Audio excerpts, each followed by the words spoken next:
I taught 8th grade Georgia history, it seemed like I was constantly having to tell my kids, sit down, sit down. I had some of them, especially the boys, that were like jackrabbits. They just couldn't stay still. And I often thought about it. Asking these 13 and 14-year-olds to sit down and be still is asking them to do something God did not create them to do.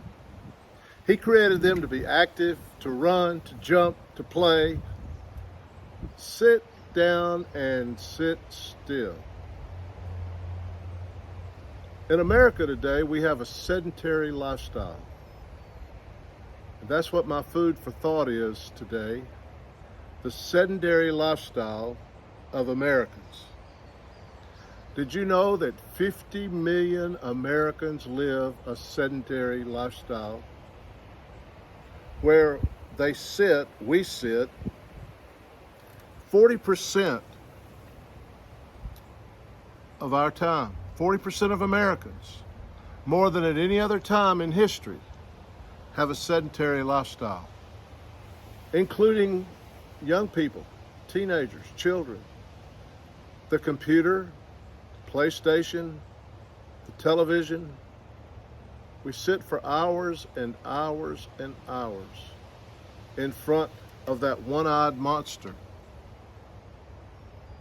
We have today an inundation of electronic devices. We spend 6.5 hours daily in a sedentary position.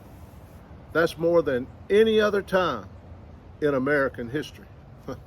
I remember my grandfather, who owned a plantation in Jackson County, Georgia, outside of Jefferson, and I enjoyed going to visit him.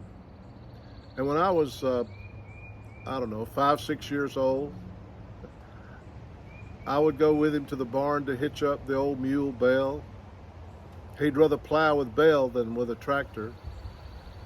And then off to the fields we'd go, plowing, and I would follow in his footsteps. And he would make some giant strides, and I would have to literally jump to get into his footsteps.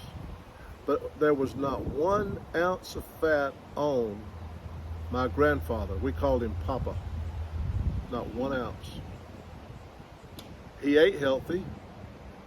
He'd come home from the fields in the evening, and my step-grandmother, Catherine, his wife, would have fixed us a mess of collards or some butter beans or snap beans or some meat, some protein, and it was all very, very healthy.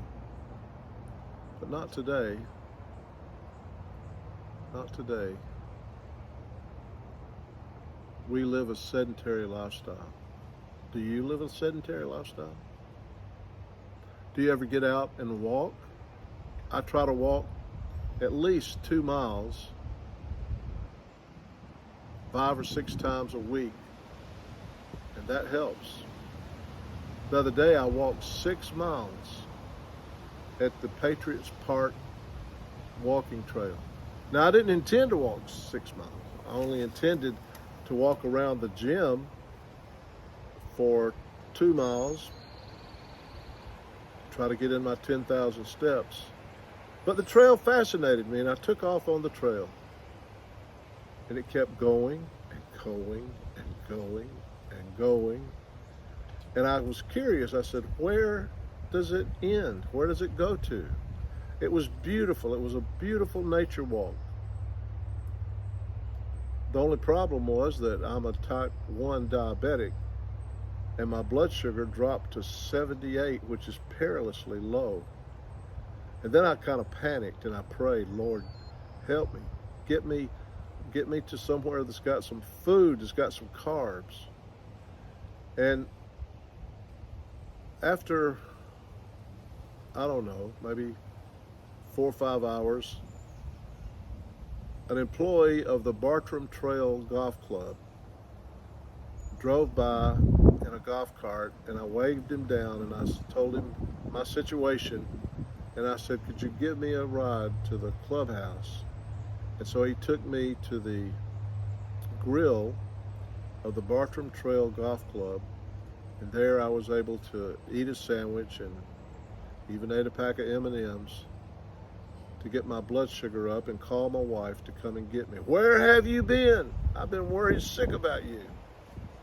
And she came and got me, and I'm thankful that I didn't pass out. The Lord was with me. But living a sedentary lifestyle. Do you live a sedentary lifestyle? So many of us do. I would encourage you to get out and walk. Buy a Fitbit. They're not expensive. And set as your goal 10,000 steps. That's what I do. And it really helps. It keeps the blood pumping, keeps the body moving, and you couple that walking with healthy eating, and I think you're going to be proud of the difference that it makes in the way you feel, in the weight loss that's going to occur, and the benefits of walking and eating healthy. They are wonderful benefits. God did not intend for us to be sitters, to be sedentary. We were made to move. So get out today and move. Thanks for watching. I hope that this has been helpful to you. And follow me on a healthy lifestyle, walking for health, and I created a group on Facebook called Christian Healthy Eating, Exercise, and that includes walking, and the group has really grown. Christian Weight Loss, Healthy Eating, and Exercise, I believe is the name of it. Again, thanks for watching, and may the Lord bless you real good.